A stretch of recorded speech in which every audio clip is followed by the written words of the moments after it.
Okay guys, I'm here for another video. So let's talk today about places where I think the Can-Am Spyder RT for the 2020 model, I think that BRP kind of missed the mark. So first thing I want to start with is one of the biggest things that I've noticed. It's one of the things that I've been pointed out so many times. It's on forums, on other videos. I think even Sean Smock even says something about it. Is the clear coat on these new 2020 Spyder RTs is extremely, and I do mean extremely soft. So if you're one of these people that use Pledge to clean your Tupperware and stuff on your Can-Am Spyder, I would suggest not doing that with the 2020. I mean, just surface dust and dirt. I would suggest that you use some kind of water or some kind of liquid or whatever to get the majority of any of the hard crystals off your paint before you start cleaning your paint up. Just for instance, I don't know if you guys can actually see the dust and stuff that's on this paint. But there's already scratches here on this black. I don't know if you can see it. Let me go around to the other side. Now, I don't put anything on my motorcycle. I don't know, maybe you guys can see all the spider web scratches that are already gathered up on this black. I believe this was because I had a motorcycle jacket laying across it at one point, and I think just in the process of picking it up off of a dirty motorcycle has caused these. Now, I haven't seen any of the spider marks or anything else in any of the red paint, but guys, I'm telling you that I don't know if you guys can see the spider webs. I've had this bike less than a month, 30 days, and it takes nothing to scratch this paint. That is something I don't know whether they use so much flex in the paint, so it wouldn't crack. I don't know whether the clear coat just hasn't cured fully. But guys, this paint is on another level as far as scratching. So just want you guys to be aware of that. The next major gripe that I have, and this is just my personal opinion. On the 2015, getting into the gas compartment was kind of a pain because your passenger had to get off and everything else. I love that they've changed the new seats to where that's not something that you have to do. All you have to do as a driver is just get off and you can put gas in it. One of the things that disturbs me to no end, and I'm going to try to do this one-handed, is what I used to be able to do is I could sit here and turn this lever and pick up from this left-hand side, and I could pull up the seat. Right, I could get access to the gas, even though the little latch point is still on the front right of the 2015 RTS. Okay. Now then, if I do this and I try to pick up on the left-hand side, the seat don't come up. And I'll show you the reason why that is. Let me go over to the other side since I'm using one hand to do this. So bear with me just a second while I try to figure out how to do this one-handed. Alright. So that's the seat in the up position, right? So I now have access to my gas panel. Alright. So on my 2015, whenever my seat was up like this, I was able to put my helmets on it. Is everything stable? All right, so here's my gripe. I paid $20,000+ for a motorcycle where the lifting mechanism and the latching mechanism on this driver's seat is, I'm going to say, Fisher Price level. It's only got one hinge point. I don't know if you guys can see that or not, So there's only one spring and one hinge point that's off one side of this saddle. This saddle is made out of plastic. So what happens whenever it gets hot? Can you guys see this flex in this saddle? Let me pick it up from just the right hand side. This reminds me of the old top box latches from the, the older F3s, where it was just so flimsy and you had to worry about it. This feels like some kind of kid's toy. So this is very disappointing to me. All right, so another thing that's a disappointment for me. I was washing my motorcycle the other day, and I found this disappointment. So I don't know if you guys know, but on the 2015, well, pretty much all of them, they've got this little plastic panel here that covers up like the OBD plug, and I believe it's where your coolant fill and that kind of stuff is. Let me pop this so it's easier to see.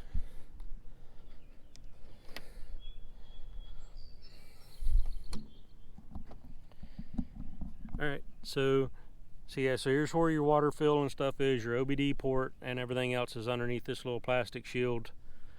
So just the pressure and of washing and that kind of stuff, this plastic shield, there's really nothing except for two little lips on both sides that holds it in. And then if you're washing it and you don't have access to your frunk, you can't come back in here and get it back into place easily, except if you're washing your bike. So that's a major disappointment. I don't know whether it's a fitment issue or whether it's just bad engineering, but yeah, that's a disappointment. And I told you guys about my my new Motovlogging helmet. So this is the Scorpion EXO. I think it's an R710. They got the chin mount on it. If you guys are interested in seeing a review about this helmet, put it in the comments below. But yeah, I figured I'd show you guys that while I'm in here doing around with this. Alright, so another issue that I have is, okay, so if you've got a passenger on here, it was a cold morning, they turn on the heated seats and the heated grips, you get off and you forget and leave them on, there's no indicator whatsoever on the dash that any of those heating elements are left on. I know it may not make a big deal to the actual seat itself, but I don't want to go down the road with the heated stuff on. What if I have a battery issue, or what if I have an alternator issue or anything else? I don't want extra current being pulled for no reason. I'd love to have some kind of small indicator on the dash letting me know that heated something is on. And if I know that I've not got stuff turned on, then it's something that I need to check, because these switches, it's a two-way toggle switch with middle being the off selection, and there's no light or anything else stating that these are on, even on the switch. These are backlit, but there's nothing on the switches themselves saying the high is turned on or the low is turned on. It's just, to me, that's poor design. While we're at it, another poor design is for the dash. On my 2015, there were more I guess side binnacles or side shades or whatever that came out from the screen. This new screen being all flat, and this is basically your only sun shield right here. There's many times where the sun's behind you and it's basically this gauge, other than the very large objects on this gauge, are unreadable, just due to the glare and just being washed out by the amount of sun that's hitting it. So yeah, I would love to see BRP come in with some, I don't know, some side binnacles or something that gets this deeper inset, so there's less of a likelihood that it gets washed out by, you know, direct sunlight, what have you. Alright, so another thing while we're here on the bike, as you can see for this year, BRP added the media controls to the gas tank area, or in front of you, I guess you would call it the gas tank area. I do not understand why BRP keeps changing the controls and where they're at. I do not understand why there's a duplicate volume button. I would have much rather had this screen up and down button back where it was at on my 2015. I don't understand why there's a volume button here, there's a volume button down here. Whenever you're riding down the road and you're listening to the media, the last thing you want to do is look down to almost your crotch area and have to do controls. I know that, you know, there is texture to these and you should be able to fill them, but until you get you know, familiar with where all the buttons and stuff are at, it's just extra worrisome for me to have to deal with those buttons whenever I have a joystick here that BRP provided to me that I can do pretty much everything on my screen to do these exact same controls without me having to look down at my crotch. Again, I don't understand. I don't understand the thinking here, and I know that, you know, these controls have changed between the F3s, the RTs. It's not like they can't make up their mind where they want these buttons. So I'll jump off that to my next issue with the buttons. Next issue with the buttons is this thumbstick, in my opinion, is way too stiff and janky to work consistently. There's times whenever you think you're hitting something and then nothing's happening, and then there's other times where you thought you hit another direction and it you know, it checked something else. I think that it's too far away from the grips as well. I mean, to me, it's just I don't know. It's big. It's out of place. The button pushes take way too much effort, in my opinion. But again, that's just my opinion. But I just wanted to point that out. That's one of the things that I have an issue with.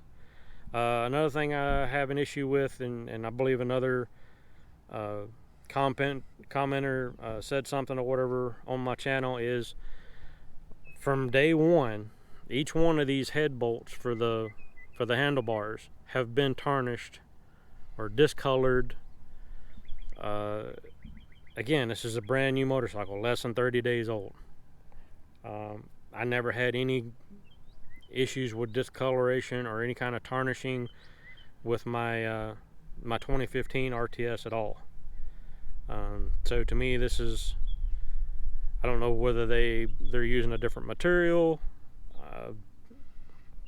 I don't know whether it's a cheaper material. I don't know whether this is just something because of the way it was, you know, shipped in the crate. But it doesn't make a whole lot of sense to see this tarnishing on a brand new motorcycle. I mean, it was tarnished whenever I looked at it on the lot.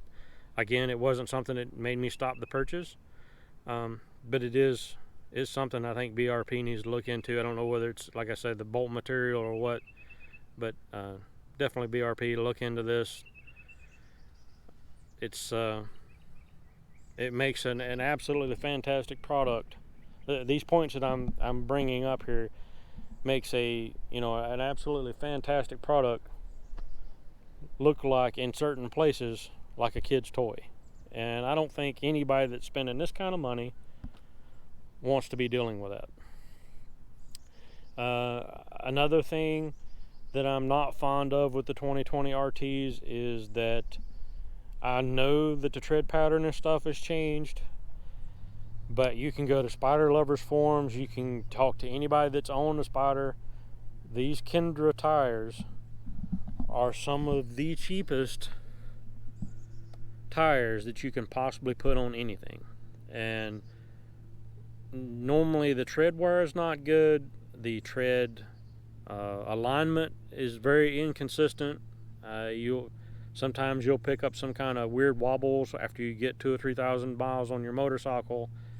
On my 2015, I changed out all the Kendras for, I think it was hand-cooked VR4s up front and a Kumo Exta or something like that in the rear.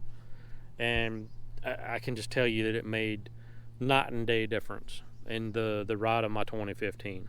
So Kendras will not be going back on this thing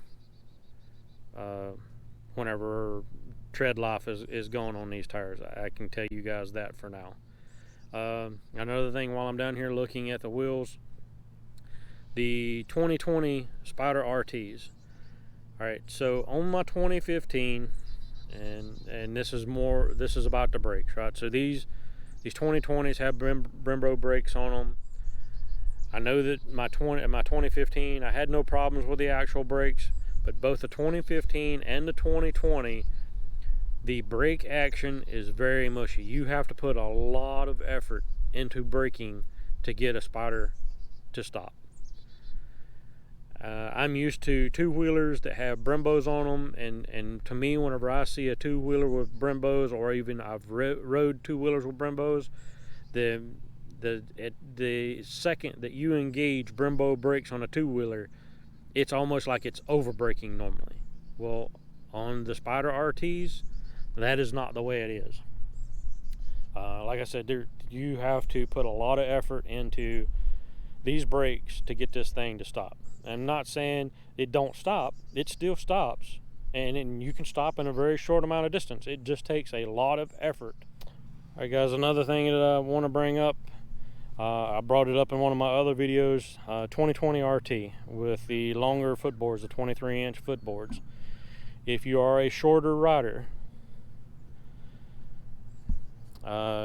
you definitely want to go to a dealership and you want to see if you can reach the brake pedal. This brake pedal on the 2020 is, I'm assuming or approximating here, about 2 inches more forward than what they were on my 2015.